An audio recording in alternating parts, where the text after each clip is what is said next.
Sanafrugu lakum ayyuhal thaqalan. Allah berfirman surat Ar-Rahman ayat 31. Kami akan memperhatikan sepenuhnya kepadamu, wahai manusia dan jin. Ai sanuhasibukum wa huwa tahdidun wa wa'idun liman adnaba wa tamarrada minal insi wal jan. Wa fil bahril muhit Abi Hayyan al-Andalusi summiyal insu wal janu bithaqalaini lidhikrihima ala wajhil arad. Allah subhanahu wa ta'ala berfirman dalam surat Ar-Rahman ayat 31, sanafrugu lakum ayyuhal thaqalan. Kami akan memperhatikan sepenuhnya kepadamu, wahai manusia dan jin. Apa maksudnya? Maka yang dimaksud dengannya, Allah subhanahu wa ta'ala akan menghisapmu. Firman tersebut sebagai ancaman bagi orang yang berdosa dan bagi orang yang benar, siapapun dia, dari golongan jin atau dari golongan manusia. Maka semua amal perbuatan itu harus dipertanggungjawabkan. Karena setiap manusia dan jin, dia akan diproses, dia akan dihisab. Siapa yang berdosa dan siapa pula yang menentang perintah-perintah Allah, maka dia akan mendapatkan siksaan. Lalu di dalam kamus Al-Bahrul Muhit, Al-Bahrul Muhit, karya Abu Hayyan al-Andalusi, disebutkan manusia dan jin dinamakan at-thaqalain karena keduanya itu sebagai makhluk yang berat di atas bumi.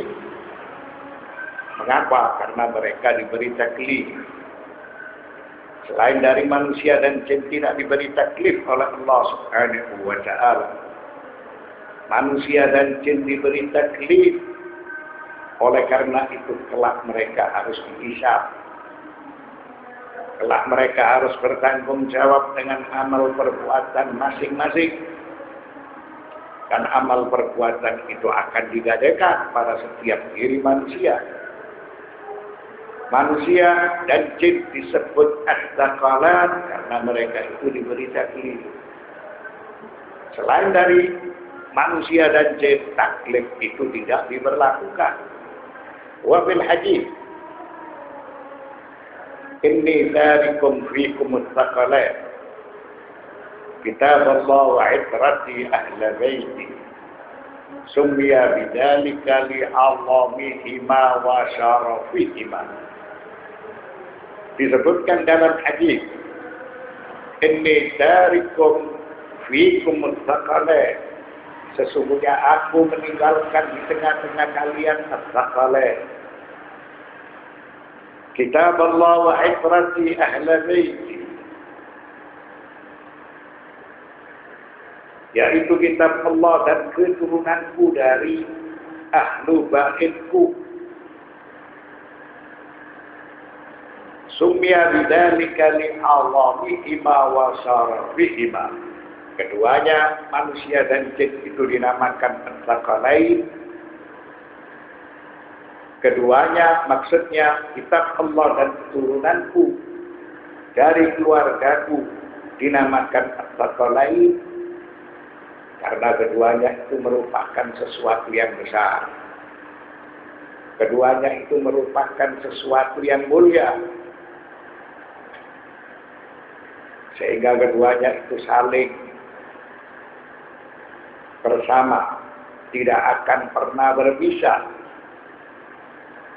Seakan perilaku ahlul bait itu sebagai Quran yang hidup, dan Quran itu sendiri sebagai firman Allah.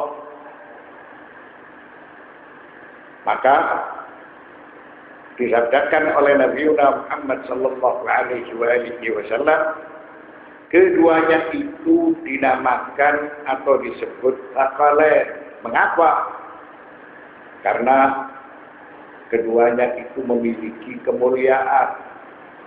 Keduanya itu memiliki makna yang agung.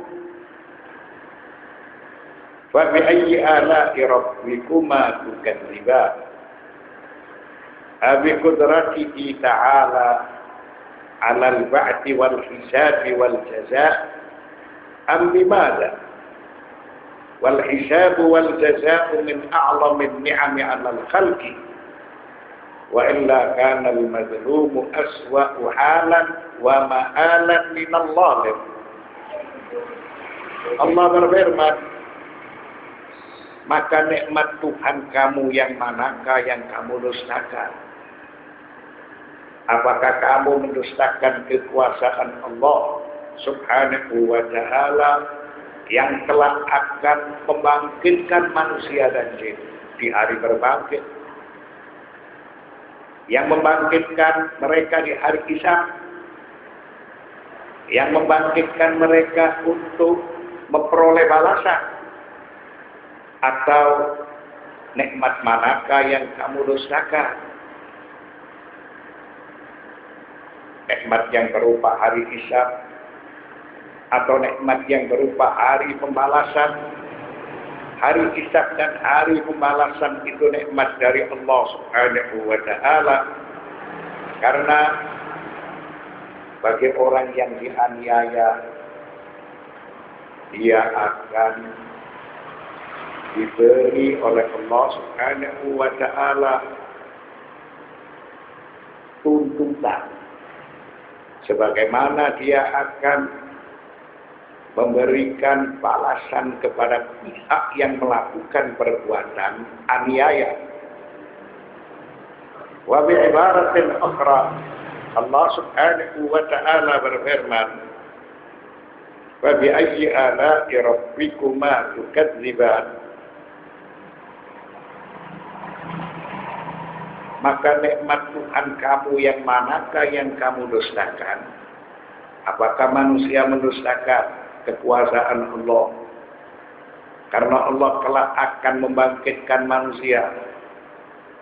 Allah kelak akan mengambil atau menanyakan pertanggungan jawab kepada manusia.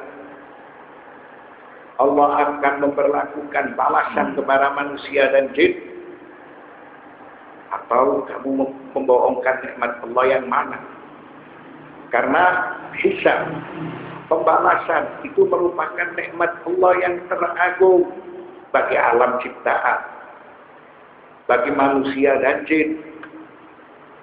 Sebab orang yang dianiaya, kelak mereka ini harus diberikan hak-haknya. Apabila hari hisab, hari pembalasan itu tidak ada, maka tentunya orang yang dianiaya memiliki keadaan yang lebih parah dan yang lebih buruk ketimbang dari orang yang menganiaya. Jadi orang yang menganiaya ini harus dibalas. Tidak dibalas di alam dunia, kelak akan dibalas di hari kemudian. Begitu juga orang yang dianiaya, karena hak-haknya dirampas, dia sebagai pihak yang dirugikan, maka kelak pihak yang dianiaya ini akan diberi pahala, diberi ganti dengan sesuatu yang lebih baik.